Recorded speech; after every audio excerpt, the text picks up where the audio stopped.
রমজান সামনে, আমার এতগুলো কথা বলার উদ্দেশ্য এটাই। মাহে রমজান সামনে, আল্লাহ যেন বলছে, বান্দা 11 মাসের ঘাটতি কমতি যা হইছে তো হইছে, চলো একবার ঘুরে দাঁড়াও বান্দা, একটা মাস কাজে লাগাও। দেখতে দেখতে আইয়ামাম মাদুদাত, অল্প কয়টা দিন, কিন্তু বান্দা একটা মাস রমজান, মনে রেখো আমি প্রতি মিনিট প্রতি সেকেন্ডকে আমি আল্লাহ স্বর্ণ হীরা মণি মুক্তার চাইতে দামি বানায় দেব। সেজদা দিবা একটা, আমি আল্লাহ গুনবো 70টা। সেজদা দিবা একটা, আমি কারো জন্য গুনবো 700, কারো জন্য 7,000, কারো জন্য 70,000, কারো জন্য 7 লাখ, কারো জন্য 70 লাখ, কারো জন্য 7 কোটি, কারো জন্য 70 কোটি, কারো জন্য 70,000 কোটি, কারো জন্য 70 লক্ষ কোটি। খোদার কসম হাদিসে আছে, কারো জন্য আল্লাহ ফেরেশতাকে বলবে, ফেরেশতা তুই পারতি না লিখতি সংখ্যাটা, আমি আসমানওয়ালা রব, আমি লিখবো। আমি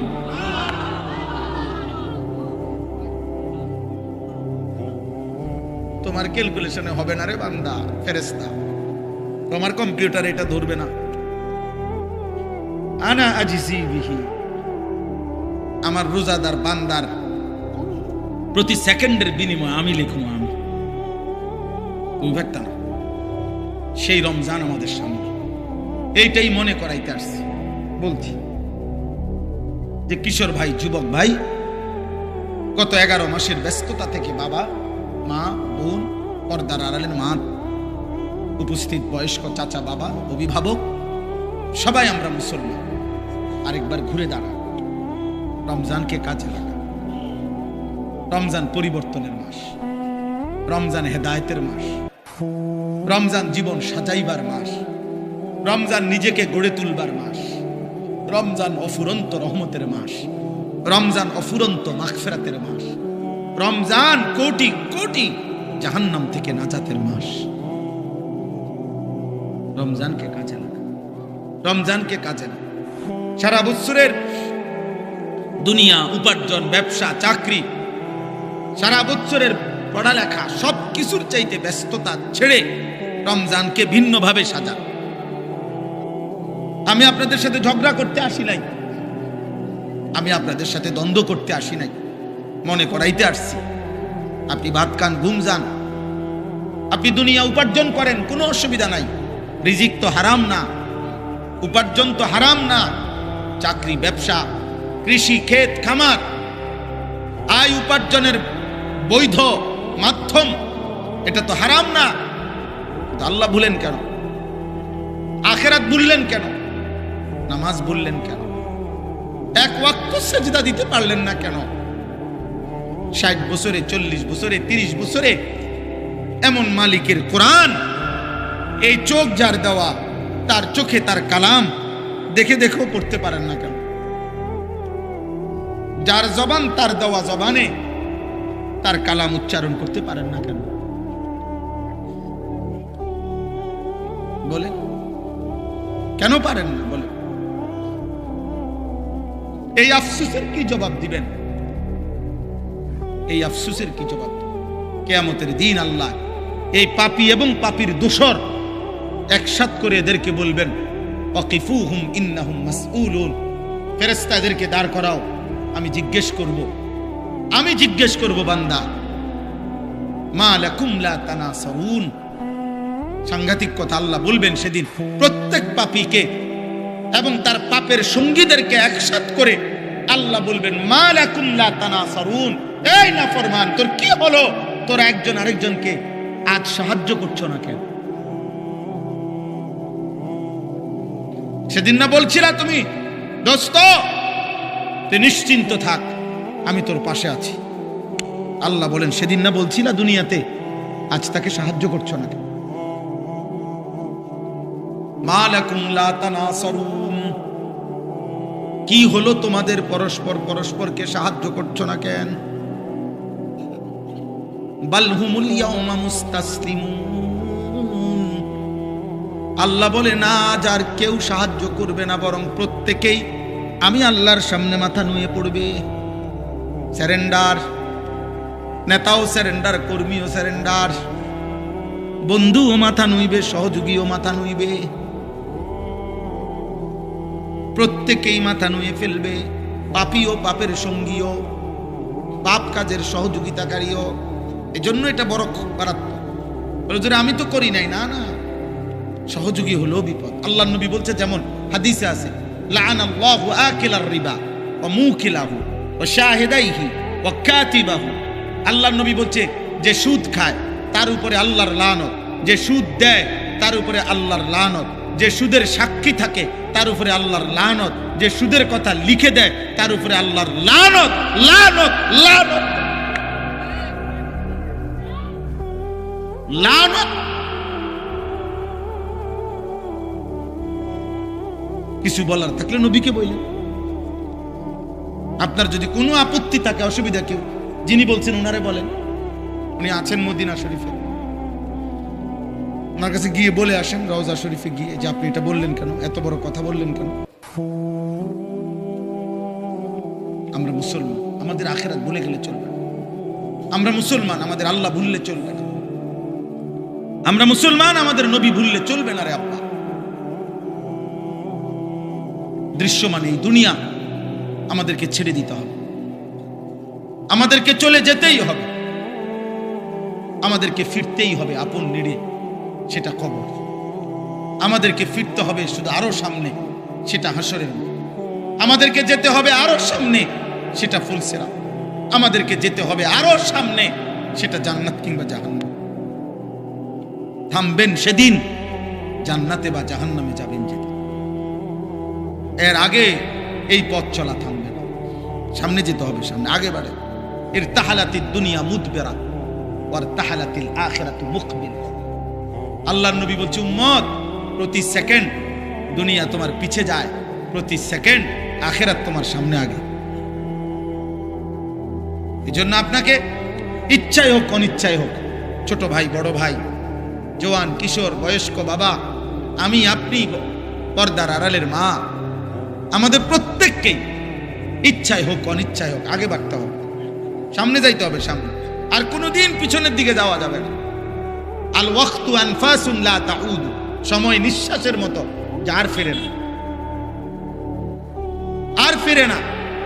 এই জন্য আগামীর সময়টা আপনাদের কাছে এতগুলো কথা বলার অর্থ হলো, আমি আপনাদেরকে বলতে চাই, এটা আমরা আপনারা ভাই ভাই, আমরা আপনারা আপনজন, মুসলিম পরিচয়ধারী, আমরা প্রত্যেকেই আপন। কাল বুনিয়ান, আমরা একটি বিল্ডিং এর মতো, আমরা ভাগ না। আমরা হুজুর, আপনারা জেনারেল, না না। আমরা হুজুর, আপনারা পাবলিক, না না। আমরা মুসলমান। আমরা কি বলেন না কেন? অতএব কিশোর ভাই, নওজোয়ান, একটা একটা ছেলেকে বলি, আব্বা ভাই তুমি আমার মতো হও, মানে আমারে তোমার মতো বানাও। আপন দুই ভাই, আপন মুসলমান, আলাদা হবা কেন? আলাদা হইবা কেন? তোমার পক্ষে তুমি যুক্তি দাও, আমার কোরআন থেকে আমি বলি, তুমি ইনসাফের সাথে ফয়সালা করো। যদি বিবেক মরে না যায়, যদি লজ্জা মরে না যায়, তো ইনসাফ করো। এক ওয়াক্ত নামাজ যে পড়ে না, পৃথিবীতে তাকে কোন যুক্তিতে ভদ্র, সভ্য, তাকে কেন বলা হবে? এত বড় সৃষ্টিকর্তার কৃতজ্ঞতা যার মধ্যে নাই, সে বেয়াদব না তো বেয়াদবটাকে বলেন? আপনি ইনসাফ করেন। আমরা মুসলমান, আর যদি বলেন আমি মানতে কোনোভাবে রাজি না, তো মুসলিম পরিচয় ছেড়ে দেন, মুসলিম পরিচয় ত্যাগ করেন। তো সেটাও তো করবেন না, তা তাইলে আর এই দোটানা কি লাভ? এই কি লাভ? একটা লোক বুজুর্গানের দিন বলছে, মনে করেন এত দূর হইতে পারতো না, মনে করেন একটা লোক, আমি মসজিদের ভিতরে, মানে মসজিদের এই দরজায় আমি ভিতরে একটা পাও দিলাম, বাইরে এক পাও দিলাম, কথা বুঝেন নাই? আমি মসজিদের ভিতরে, আমি মসজিদের বাইরে, এরম হইতে পারত। মুসলমান এমন হইতে পারত না যে এক পাও ভিতরে এক পাও বাইরে, এটা না। আল্লাহ কোরআনে বলছেন পুরা পুরা পুরা মাথার চুল থেকে পায়ের নখ পর্যন্ত তোমার পুরা বডি ইসলামের মধ্যে ঢুকাও। তোমার ঘরের প্রথম কোণা থেকে শেষ কোণা, তোমার রাষ্ট্রের প্রথম কোণা থেকে শেষ কোণা, তোমার জীবনের প্রথম অংশ থেকে জীবনের শেষ আয়োজন, সবখানে ইসলাম ঢুকাও। উদখুলু ফিস সিলমি কাফা। এটা আমাদের জন্য জরুরি। আপনি যদি বলেন হুজুর আমনগো মধ্যে তো অনেক ত্রুটি, হ্যাঁ আমার ত্রুটির জন্য আপনার কাছে আমি দোয়া চাই, আপনি আমার লেগে দোয়া করেন। আমরা আপনাদের জন্য দোয়া করি না, তো আমাদের ত্রুটি দেখলে আমার লেগে দোয়া করবেন। বুঝেন নাই কথাটা? কিন্তু আপনি যখন দেখছেন আমি আগুনে পুড়ে গেছি, তো এই কারণে আপনি ইচ্ছা করে আগুনে পুড়ে যাবেন, তো তাইলে এই জন্য আমরা প্রত্যেকের এটা, আল্লাহর নবী সাল্লাল্লাহু আলাইহি সাল্লাম বলছেন আল মুমিনু মিরআতুল মুমিন, এক মুমিন আরেক মুমিনের আয়না। আয়না আয়না আয়নায় দাঁড়াইলে যেমন চেহারার দাগ চিহ্ন স্পট বোঝা যায়, এক মুমিন আরেক মুমিনের সামনে দাঁড়াইলে ওই মুমিনের জন্য তার কল্যাণকামিতা ফুটে ওঠে, তার ক্ষতি, তার গুনাহ, তার নাফরমানি জীবন দেখলে তার কলিজায় ব্যথা ওঠে, তার কলিজায়। আল্লাহর নবী সাল্লাল্লাহু আলাইহি সাল্লাম হাদিসের মধ্যে আছে ওয়া আনা আখিযুন বিহুজাজিকুম, নবীজি বলছে উম্মত আমি চেয়েছি গত 23 বছরে তোমাকে জাহান্নাম থেকে বাঁচাইতে। কেমনে চাইছি মানে আমার অস্থিরতাটা কেমন ছিল? নবীজি বলছেন মনে করেন এই হাত আওলাদ ভাইয়ের, তো আমি ওনার হাত ধরে বললাম ভাই আপনি ফিরেন, আল্লাহর দিকে আসেন, গুনাহ থেকে বাঁচেন, জাহান্নামের আগুন থেকে বাঁচেন। উনি আমার হাত থেকে টাইনা খুলে ফেললো, আচ্ছা ঠিক আছে এটা সম্ভব। এবার আমি ওনার কাঁধে হাত দিয়ে বললাম না ভাই আপনি এই ভুল করেন না ভাই, এটা গুনাহ, এটা পাপ, আপনি জাহান্নামের রাস্তা থেকে ফিরেন। উনি মনে করেন আমার হাত টান দিয়া কাঁধের থেকেও ফেলে দিছে। এইবার আমি আমার যেহেতু দিলের মধ্যে পেরেশানি যে আমি ওনারে বাঁচাইতেই হবে জাহান্নাম থেকে, এবার আমি ওনার কোমরের মধ্যে জড়াইয়া ধইরা, কোমরের মধ্যে এরকম জড়াইয়া ধইরা বললাম না রে ভাই তুমি আমারে গুসাও আর কিলাও যাই করো, আমি তোমারে জাহান্নামের আগুনের দিকে যাইতে দেব না, আমি তোমাকে ফেরাইতেই চাই। এই কোমরে জড়াইয়া ধরলে এই বাঁধন খোলা কঠিন না? কথা বলেন না কেন? আল্লাহর কসম নবীজির হাদিসের অর্থ এটা। তিনি বলছেন উম্মত আমি চেয়েছি আমার একটা একটা উম্মতকে কোমরে জড়াইয়া ধরে হলেও জাহান্নামের আগুন থেকে বাঁচাতে।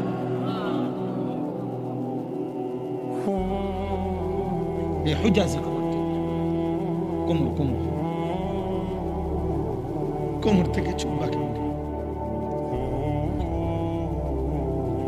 আবু জেহেলকে নবী সাল্লাল্লাহু আলাইহি সাল্লাম তারিখে ইবনে খাল্লিকানের মধ্যে আছে 4000 বার নবী শুধু আবু জেহেলকে কালেমার দাওয়াত দিয়েছে। 4000, জি জি 4000, 4000 কি পরিমাণ চেষ্টা করছে। 950 বছর নূহ আলাইহিস সালাম মানুষকে জাহান্নাম থেকে ফিরাইতে চাইছে। 950 বছর, 950 বছরে হাজার হাজার বার লক্ষ বার উনাকে পাথর মারা রক্তাক্ত করে বেহুশ কইরা আমরা তাফসিরে পড়ছি নূহ আলাইহিস সালামকে ধইরা কাফের গুলা উনার বেহুশ শরীর রক্ত মাখা শরীরটা নিয়ে ডাস্টবিনের ময়লার মধ্যে ফেলে দিয়ে আসতেন। নূহ আলাইহিস